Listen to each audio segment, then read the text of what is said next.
समुद्र मंथन कथा। एक बार की बात है, शिवजी के दर्शनों के लिए दुर्वासा ऋषि अपने शिष्यों के साथ कैलाश जा रहे थे।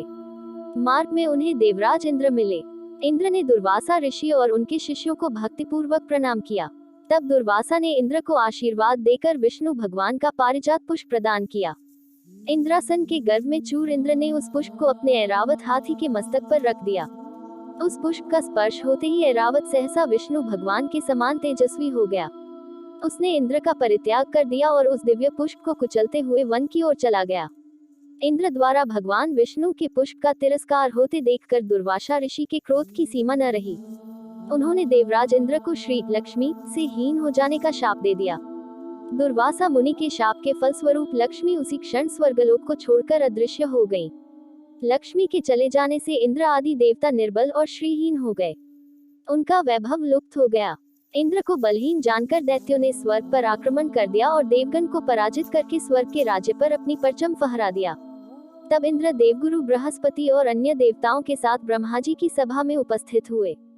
तब ब्रह्मा जी बोले, देवेंद्र, भगवान विष्णु के भोगरूपी पुष्प का अपमान करने के कारण रुष्ट होकर भगवती लक्ष्मी तुम्हारे पास से चली गई हैं।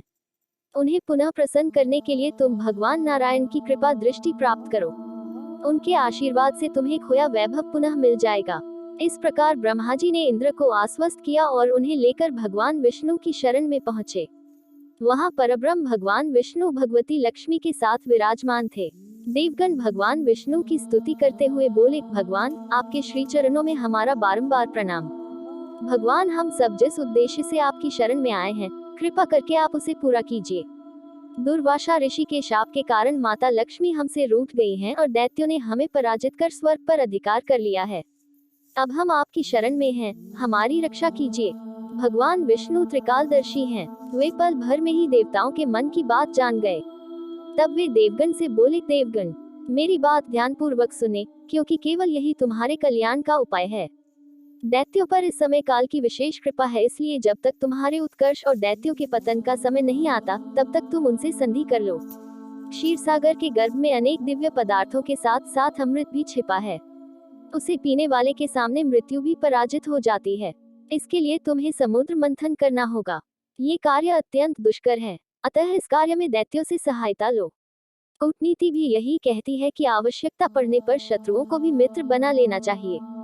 तत्पश्चात अमृत पीकर अमर हो जाओ, तब दुष्ट दैत्य भी तुम्हारा अहित नहीं कर सकेंगे। देवगण वे जो शर्त रखें, उसे स्वाकीर कर लें। ये बात याद रखें कि शांति से सभी कार्य बन जाते हैं, क्रोध करने से कुछ नहीं होता।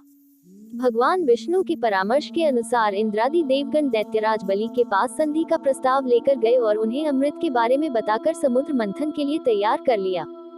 समुद्र मंथन के लिए समुद्र में मंदराचल को स्थापित कर वासुकी नाग को रस्सी बनाया गया। तत्पश्चात दोनों पक्ष अमृत प्राप्ति के लिए समुद्र मंथन करने लगे। अमृत पाने की इच्छा से सभी बड़े जोश और वेग से मंथन कर रहे थे। सहसा तभी समुद्र में से कालकूट नामक भयंकर विष निकला। उस विष की अग्नि से दसों दिशाएं जलने लगी। समस्त प्राणियों में हाहाकार मच गया। उस विष की ज्वाला से सभी देवता तथा दैत्य जलने लगे और उनकी कांति फीकी पड़ने लगी। इस पर सभी ने मिलकर भगवान शंकर की प्रार्थना की। उनकी प्रार्थना पर महादेव जी उस विष को हथेली पर रखकर उसे पी गए, किंतु उसे कंठ से नीचे नहीं उतरने दिया। उस कालकूट विष के प्रभाव से शिव जी का कंठ नीला पड़ गया, इसीलिए महादेव जी को नीलकंठ कहते हैं। उनकी हथेली से थोड़ा सा विष पृथ्वी पर टपक गया था, जिसे सांप, बिच्छू आदि विषैले जंतुओं ने ग्रहण कर लिया।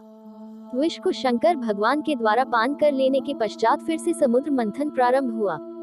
दूसरा रत्न कामधेनु गाय निकली, जिसे ऋषियों ने रख लिया। फिर उच्च श्रवा घोड़ा निकला, जिसे दैत्यराज बलि ने रख लिया। उसके बाद ऐरावत हाथी निकला, जिसे देवराज इंद्र ने ग्रहण किया। ऐरावत के पश्चात कौस्तुभमणि समुद्र से निकली, उसे विष्णु भगवान ने रख लिया। फिर कल्पद्रुम निकला और रंभा नामक अप्सरा निकली। इन दोनों को देवलोक में रख लिया गया। आगे फिर समुद्र को मथने से लक्ष्मी जी निकली। लक्ष्मी जी ने स्वयं ही भगवान विष्णु को वर लिया। उसके बाद कन्या के रूप में वारुणी प्रकट हुई, जिसे दैत्यों ने ग्रहण किया। फिर एक के पश्चात एक चंद्रमा, पारिजात वृक्ष तथा शंख निकले और अंत में धन्वंतरी वैद्य अमृत का घट लेकर प्रकट हुए।